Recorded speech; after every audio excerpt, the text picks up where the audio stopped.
की देह मिली है, अपने कल्याण के लिए मिली है।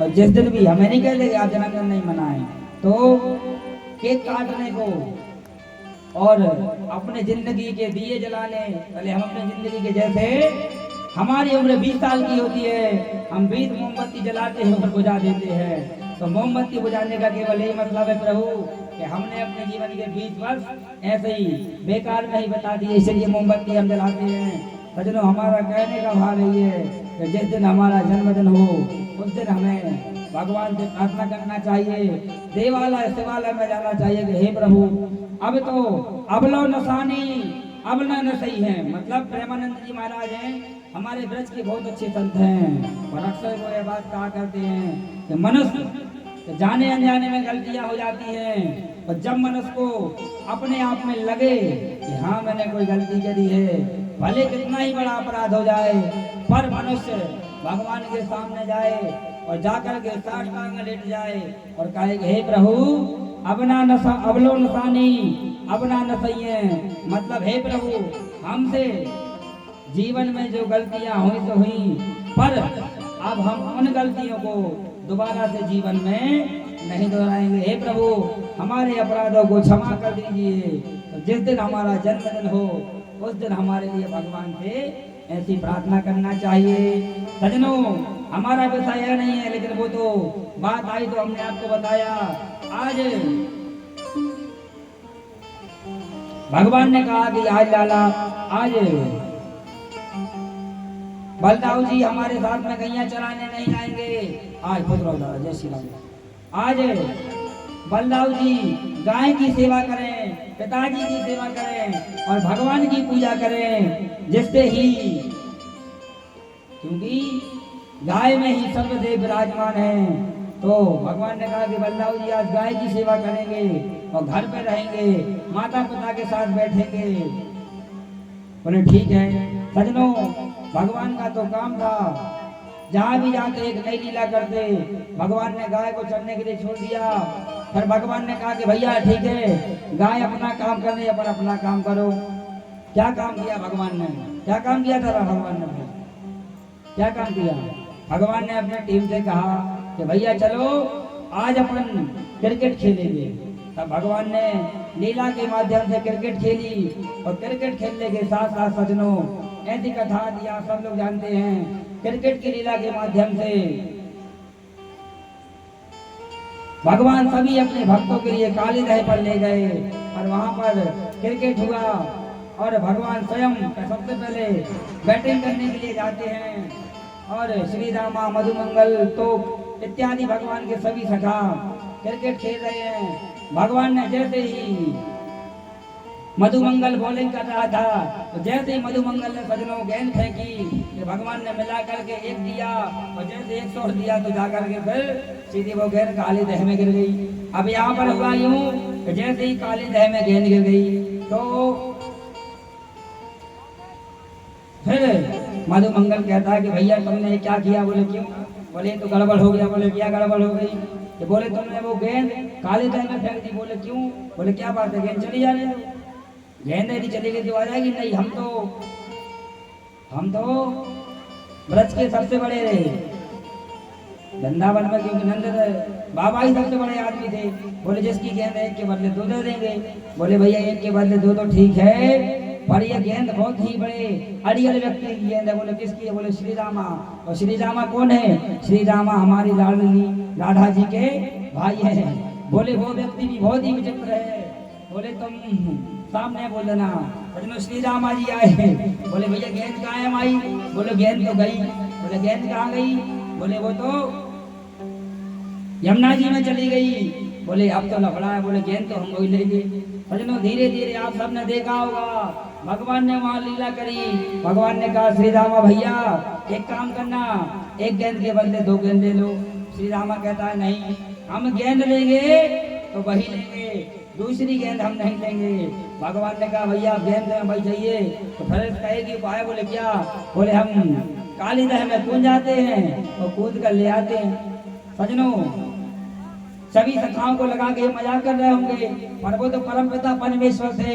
और सीधे आपने देखा होगा सीरियल में कि भगवान धीरे धीरे लीला करते हुए कदम के पेड़ पर चढ़ गए और भगवान ने फिर कहा भैया अभी तक मान जाओ, एक गेंद के बदले 10 गेंद ले लो और मान जाओ। श्री रामा कहता अरे तू तो छलिया है, झूठ बोलने में सबसे बड़ा चोरों का अध्यक्ष है, तू कहाँ, तू बातों में कहला रहा है, नहीं मैं गेंद वही लूंगा। ऐसे करते करते हमारे आराध्य भगवान श्री बाल स्वरूप में श्री कृष्ण भगवान जाकर के सीधे यमुना जी में कूद गए। और जैसे यमुना जी में कूदे कि कालिया नाग सो रहा था और नाग पत्नियां जग रही थी। और जैसे नाग पत्नियों ने देखा वो तो समझ गई कि ये कोई साधारण पुरुष नहीं है, ये कोई साधारण पुरुष नहीं, क्योंकि यमुना जी में इतना खतरनाक कालिया नाग रहता था कि अंदर आने की बात तो ठीक है, 2 कोस तक वहां कोई जाता नहीं था। तब सज्जनों नाग भगवान ने गेंद नहीं उठाई, नाग पत्नी ने पूछा कि आप कौन हैं? बोले हम इस पूरे सृष्टि के मालिक हैं। बोले और अपने इस कालिया से कह दो कि यहाँ से ये खसक ले। नाग पत्नियों ने कहा नहीं भैया तुम छोटे बालक हो, नादान हो, चले जाओ, हमारे पति आपको नहीं छोड़ेंगे।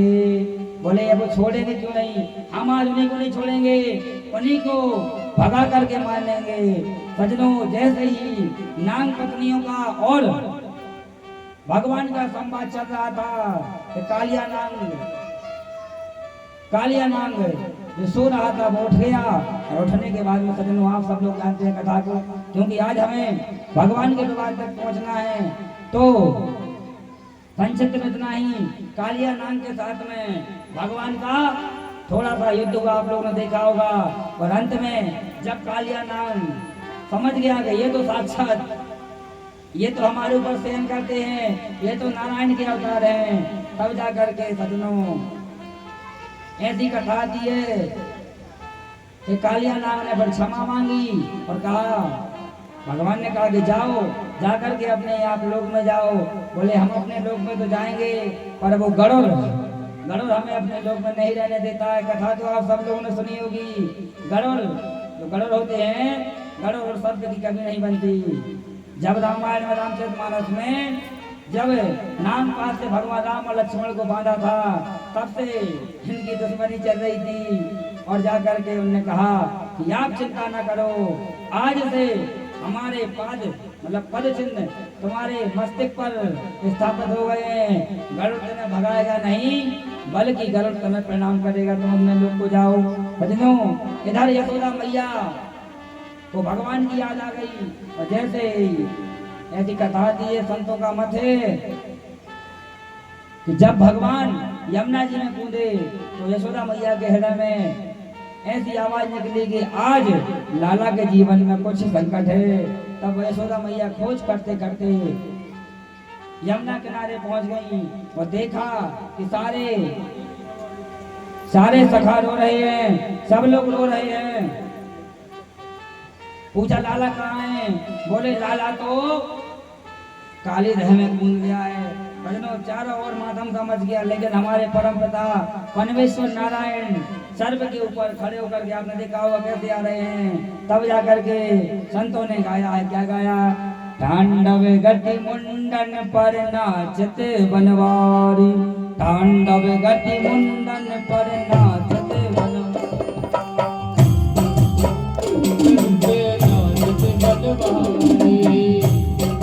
तांडव गति मुंडन पर नाचत बनवारी, तांडव गति बनवारी।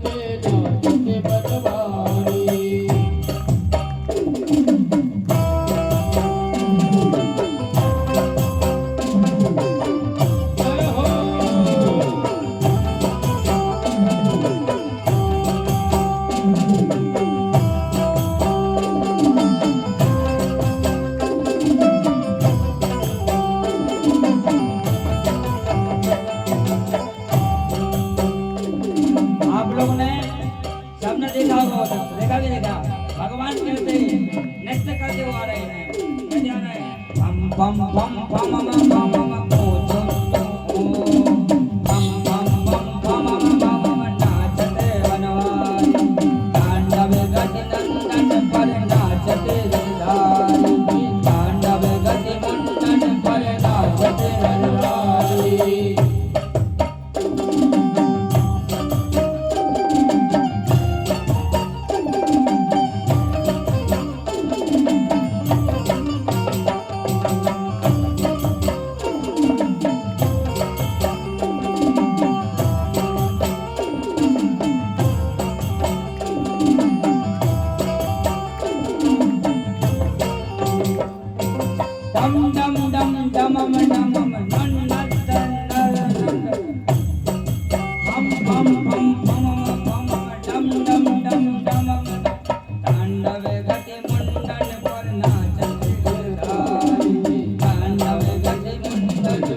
भजन है पर अभी समय का अभाव है सजनों, कभी फिर मौका मिलेगा तो गाएंगे।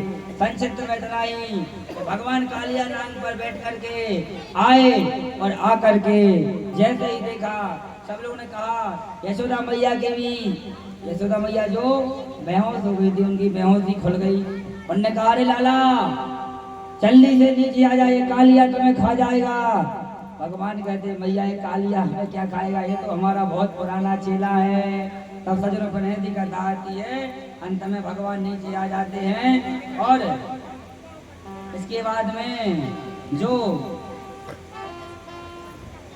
कालिया नाग था वो अपने लोग के लिए गया। आगे जाकर के भगवान ने एक और दैत्य का उद्धार किया जिसका नाम था पलम्बर, जो बच्चे के रूप में आया। बोले भक्तवत्सल भगवान की। आगे चल करके भगवान ने गोपियों के लिए बेणुर गीत भी बिल्कुल ऐसा गीत है जिसे सुन करके सभी लोग के जो मन मग्न हो जाता है।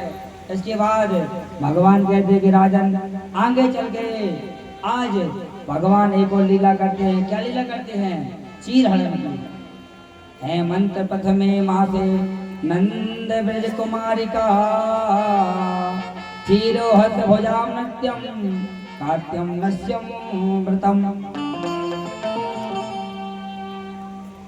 भगवान की जो चीर हरण की लीला थी, संक्षिप्त में आप इतना ही जान लो सजनों। हेमंत ऋतु जो आती है उस ऋतु में माँ कात्यायनी की आराधना की जाती है और सभी गोपियाँ माता कात्यायनी की आराधना करती हैं। कात्यायनी महामाये महायोगेन धीश्वरी नंद गोप सुतम देवम पतिते कुरुते नमः।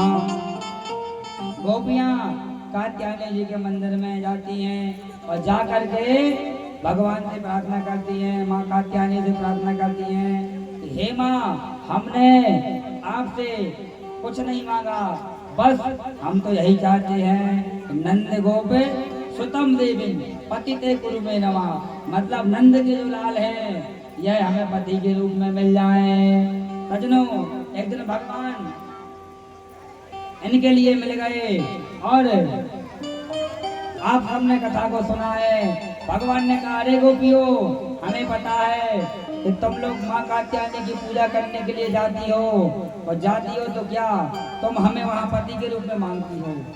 अरे गोपियों ने कहा अरे लाला कैसी बात करती हो, तो इतना छोटा था और हम तुम्हें क्यों पति के रूप में मांगेंगे। सजनों कौन नहीं चाहता कि भगवान हमें पति के रूप में मिले। हर व्यक्ति, आज हम भी ये कथा इसलिए तो सुन रहे हैं कि कहीं ना कहीं भगवान की हम पर कृपा हो जाए और जब हम मरे तो हमारे मुख से भगवान का नाम निकल जाए। यही तो कथा का सार क्या है। हरिर नाम केवलम कलौ नास्तिव गति अन्यथा। हे प्रभु, सारी पूजाओं का सार एक ही है।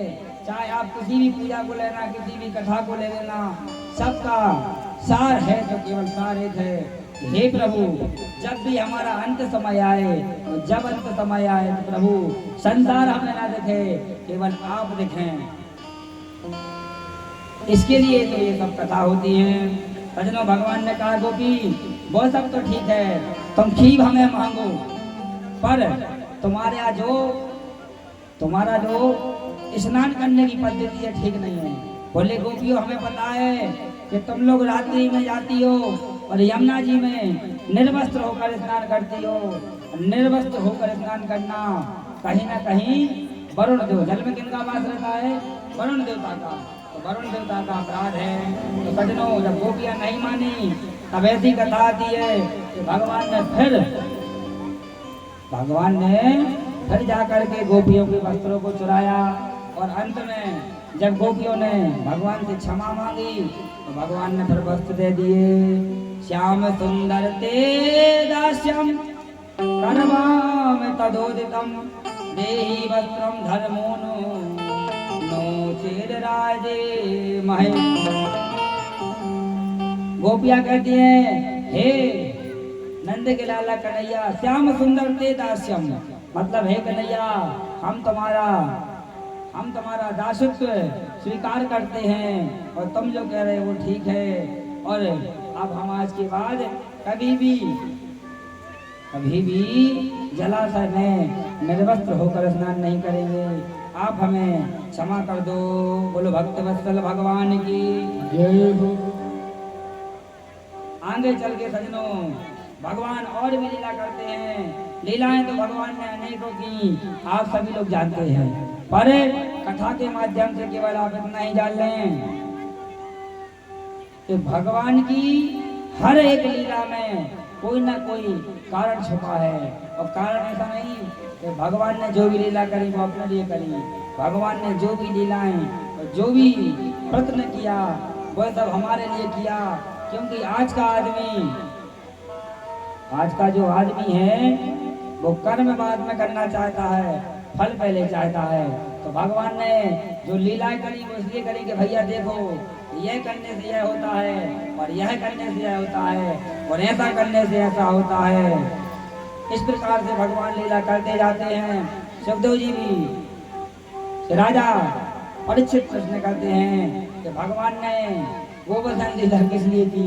तो सुखदेव जी कहते हैं कि राजन इंद्र था, इंद्र बहुत ही बड़ा अभिमानी था और इंद्र को यह अभिमान था कि हम ही सारे प्रकृति के राजा हैं। तब ऐसा भाव आता है, संत लोग बताते हैं कि भगवान, मैंने कल भी आपको बताया था, संक्षिप्त में आप ये जान लो कि जब व्यक्ति सरल हो जाता है तो भगवान उसके लिए सर्व सुख प्रदान कर देते हैं। और जब व्यक्ति अभिमानी होता है तो भगवान पर उससे सारे सुख छीन लेते हैं, वही देते हैं और वही फिर ले लेते हैं। सजनों हुआ यूं इंद्र को अभिमान हो गया तो भगवान ने कहा यदि इंद्र को अभिमान हुआ है तो इसका अभिमान दूर करना चाहिए। सुखदेव जी वर्णन करते हैं कि सारे ब्रज में दीपावली आई और दीपावली का उत्सव मनाया गया। और दीपावली को आप सब लोग जानते हैं, पहले के समय में दीपावली के दिनों में इंद्र की पूजा की जाती थी। कब से? पहले जब भगवान का कृष्ण का जन्म नहीं हुआ था उसके पहले दीपावली के समय पे इंद्र की पूजा करी जाती थी। एक दिन की बात है, सारे ब्रज में सारे वृंदावन को दुल्हन की तरह सजाया जा रहा था।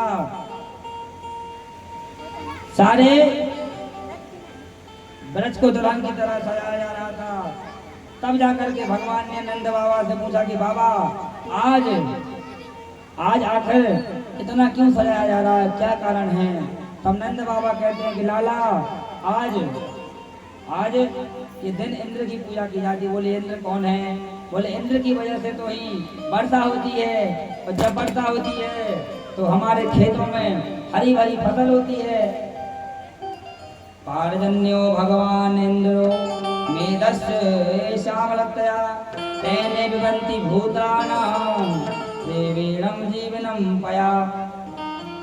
बोले यदि इंद्र नहीं होते तो हमारी फसलें अच्छी नहीं होती और जब पानी की वर्षा नहीं होती तो फिर हमारी गाय हरी भरी घास कैसे खाती। भगवान ने कहा बाबा ऐसा कुछ नहीं है। बोले तो कैसा है? बोले कर्मणा जायन्तु कर्मणि विलीयते सुखं दुःखं भयं क्षेमं कर्मणि विवर्धते। बोले भाई बाबा इंद्र हमारे लिए कुछ नहीं करता, जैसे हम कर्म करते हैं वैसे हमें फल मिलता है। बोले हमारे यहाँ प्रकृति को 4 भागों में बांटा गया है।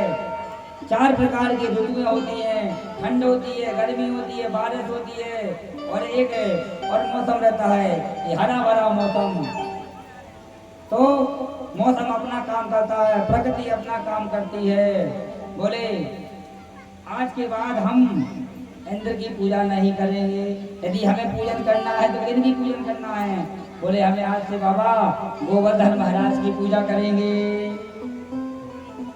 हम आज से गोवर्धन भगवान की पूजा करेंगे, हम इंद्र की पूजा नहीं करेंगे, गिरिराज जी की पूजन करेंगे।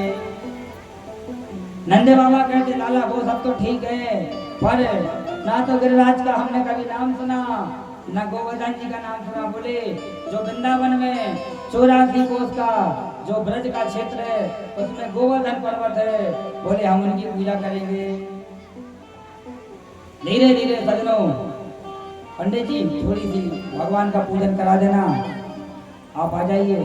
थोड़ा सा भगवान का जजमानों से जल अक्षत्र और पुष्प चढ़ा करके भगवान का एक किसी को ढालो, दादा को ढालो हमारे, बाकी 2 लोग बैठे रहेंगे। बढ़िया हम कथा सुना रहे, थोड़ा सा पूजन सच्चिंतन कर लीजिए, थोड़ा सा भगवान के लिए भोग लगा दीजिए। बोलो भक्त वत्सल भगवान की जय हो। सारे ब्रज में हल्ला हो गया कि आज से इंद्र का पूजन नहीं किया जाएगा और पूजन किया जाएगा तो गोवर्धन भगवान का पूजन किया जाएगा।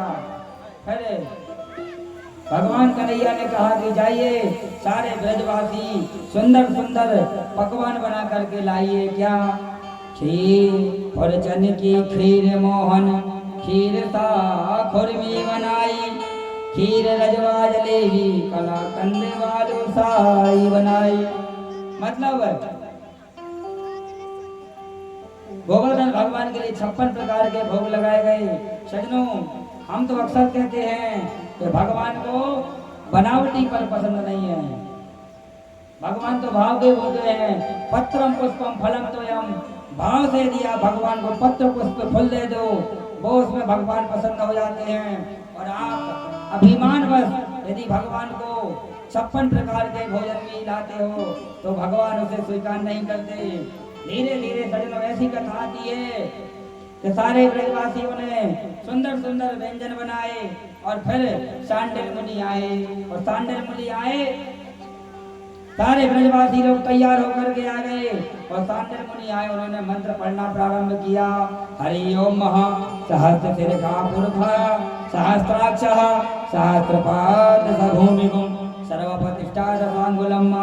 इस प्रकार से वेद का जो मंत्र है पुरुष सूत्र का वाचन किया और तत्पश्चात चंदन फूल इत्यादि गोवर्धन भगवान को चढ़ाए। आइए हम भी अपने मन को वहीं गोवर्धन ले चलते हैं। जो लोग वृंदावन गए हैं बोलो बैठे बैठे ही यहीं से गोवर्धन भगवान को समझे कि हम लोग भी वृंदावन में हैं, क्योंकि हम तो अक्सर कहते हैं और हमारे संतों का ऐसा मत है कि जहाँ पर भी भागवत की कथा होती है सारी गंगा सारे देव गण सब लोग विद्यमान हो जाते हैं। बस समझने की बात यह है कि बस आपकी देखने की वो दृष्टि हो, समझने की वो भाव हो, बड़े भाव से